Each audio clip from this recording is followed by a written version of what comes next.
Back in 1956, I signed up for a psych experiment in college. They had a float tank and one of those sensory deprivation chambers, and they needed people willing to be closed up in it. Easiest experiment in the world, as far as I was concerned. All they wanted was for me to lay in the water for an hour and they were going to pay me $5. This was the 50s, mind you, so that's like getting $40, maybe $50 today. I signed up in a heartbeat, and so did half the campus, judging by the line when I got there. But I got lucky in the lottery and I was chosen. Well, it seemed lucky at the time. At first, it was really the easiest money I'd ever made. I'd come in 3 times a week, put on a specially wired wetsuit that the eggheads had made, and climb into the tank. They'd hook me up, close the lid, and I'd just float there for an hour. For the first few minutes, I'd found myself listening to the water and smelling the salt. But soon, even those would fade out and I'd just be drifting. I know that sounds obvious, but I don't just mean in the physical sense. I'd come unmoored in there, completely detached from my surroundings and myself. Some of the other participants reported having visions, out-of-body experiences, but I never had any of that. I was always just gone. Not gone anywhere in particular, but just gone. Sometimes it felt like they were opening the lid seconds after they closed it, and other times I'd swear that I had been in there for years, even decades. I'd come out of those times blinking and shocked to find that I was still a young man. I felt that I had lived lifetimes, and just somehow couldn't quite remember them. I was never asleep. Their wetsuit doohickeys checked on that. Alpha waves or something, I don't know. I did fall asleep a couple of times in the early sessions, and both times I was startled awake by what sounded like a cannon firing right by my head. That was the sound of someone knocking on the outside of the tank. And let me tell you, I don't care how deep of a sleeper you think you are. The way that tank reverberated, it could wake the dead.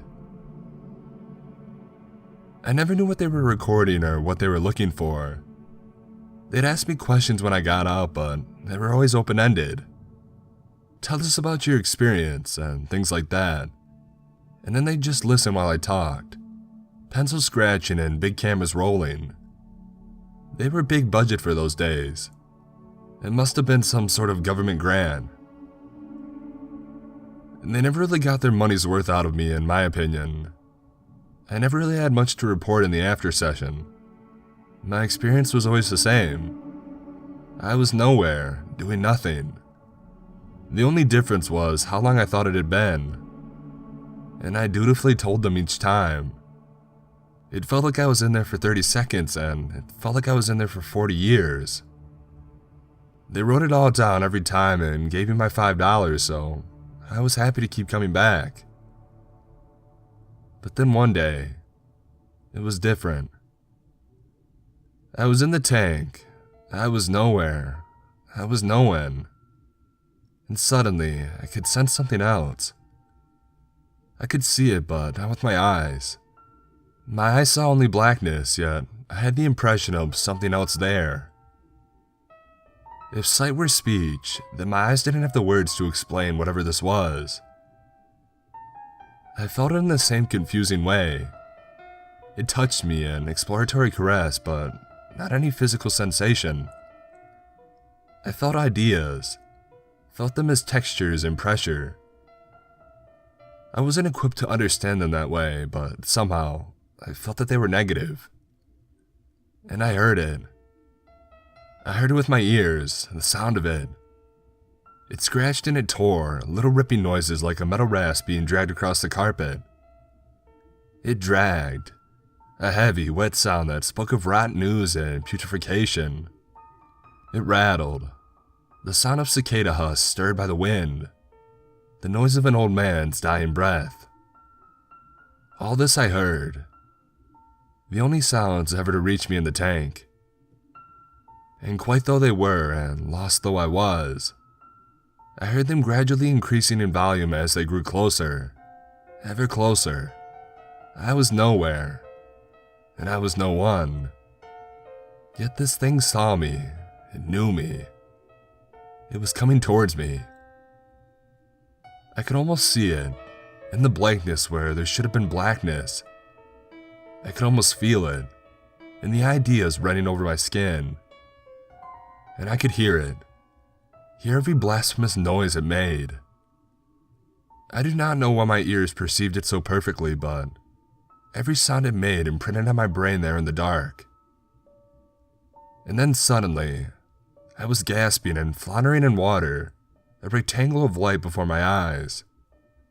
The hatch was opened, one of the experimenters offering me a hand out. He saw my confusion, my disorientation, and he asked, "Did you see something?" That day, they got their money's worth. In the light, it seemed silly, a passing fancy, but I told them what I've heard and what I experienced.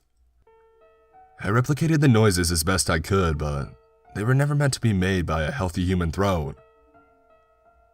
Maybe I should have just quit that day, but by the time I returned 3 days later, I had convinced myself it was nothing but a nightmare, and I wasn't about to give up my meal ticket over something so simple.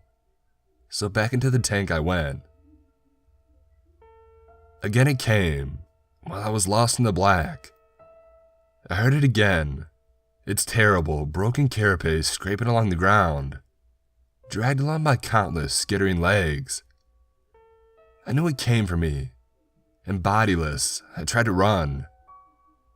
I had no way of knowing if I moved or not, though, and steadily it closed on me through whatever passed for a distance there.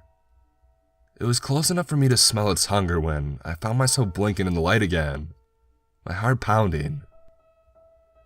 "Something's got you spooked," I remember the experimenter saying to me. "Your heart's going a mile a minute." In the post-interview, I told them of the noises again, and they showed me a surprise. They had put a microphone in with me this time, to try to identify the source of the sounds.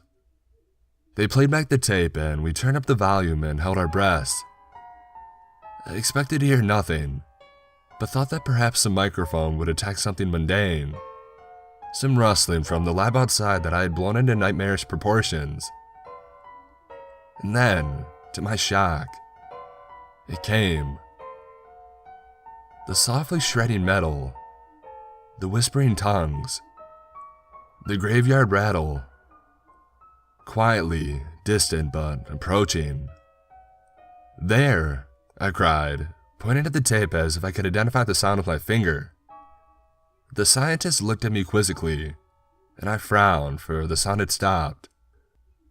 "Back up the tape," I told them, and they did so. I listened intently, and I whispered, "There! There!" as the noise started again. I haven't restarted the tape yet," the assistant told me, looking bewildered, and I looked up to see if that was true. The wheels were still, the tape unmoving, yet in the silence, I could hear that dreadful creature moving, hunting me. I looked from face to face, but no one but me seemed to hear it, and when they spoke to ask me to describe it, I could not hear it either. In every silence, though, it resumed, always far away as if it had lost the scent in the noise. But when the silences wore on, always, inexorably dragging closer. I laughed it off that day. I told them that the dark must have gotten to me, that I would be back the next week for the next regular session. Perhaps I even meant it then. For as long as we were talking, everything was normal. But when I left the building to walk home, I could hear its subtle pursuit in every pause. I sang to myself out loud on the way home. I clapped my hands in the pauses where I breathed, and I kept the noise going. When I reached my dormitory, I turned on my ceiling fan and I collapsed onto my bed. My heart was racing, but with the steady whir of the fan above me, the unearthly noises had ceased. Slowly my heart calmed and I relaxed. By bedtime, I might have even convinced myself that things were fine. Certainly I was relaxed enough to go to sleep, the spinning fan maintaining a soft centile above my head. In the middle of the night, I awoke with a blood-curdling shriek. I could feel the horrid, uncanny touch upon my skin, hear the rustling like a field of corn, dry and rotted on the stalks, swaying in the wind. It was here, in the room, upon me. I shouted, babbled, anything to drive it back, fled for the lights to chase back my fears. My roommate was out of his bed, tangled in the sheets, shouting, "What is it? What is it?" "The fan," I cried. "Did you turn off the fan?" "I was cold," he said, confused. "Never," I told him, desperately pulling the cord. Above me, the Savior spun to life, white noise obliterating the silence. "Never turn this off again." I apologized the next morning, blaming it on the terror of the night, but I reiterated my request about the fan. He accepted my apology, but a few months later transferred rooms anyway, citing a desire for peace and quiet. For I had become a man of constant noise. I hummed to myself, tapped my fingers on desks during tests, clicked my teeth together when nothing else could be done. I played records constantly in my room, and I slept with a fan on every night. Technology had been a godsend for me. I spent more money than I could properly afford to have a television, the constant stream of noise. I bought 8-tracks, home stereos, every loud gadget. I eagerly embraced the Walkman in the 80s, portable sound, and powered by batteries, those tiny lifesavers. I had spent years in terror of power outages, killers of all electric noisemakers. The Walkman could keep going for hours, and finally, I could breathe easily when storms made the lights flicker. These days, aged though I am a smartphone user like everyone else. My contemporaries laugh at my readiness to adopt the new technology, but for me, it's a matter of life and death. I do not dare let the silence descend upon me. And yet, I think I may soon have no choice. It has been 20 years since my hearing first started to fail, 15 since my first hearing aids. They have grown smaller and more powerful over the years, but technological advances are losing the race against my failing body. I can no longer hear the surrogist of the fan, my constant companion all these years. Conversations have grown muted, and even with my phone synced to my Bluetooth hearing aids and the volume turned high, my music gets quieter by the day. Yesterday, as I sat alone in my house, my phone rebooted itself to install an update.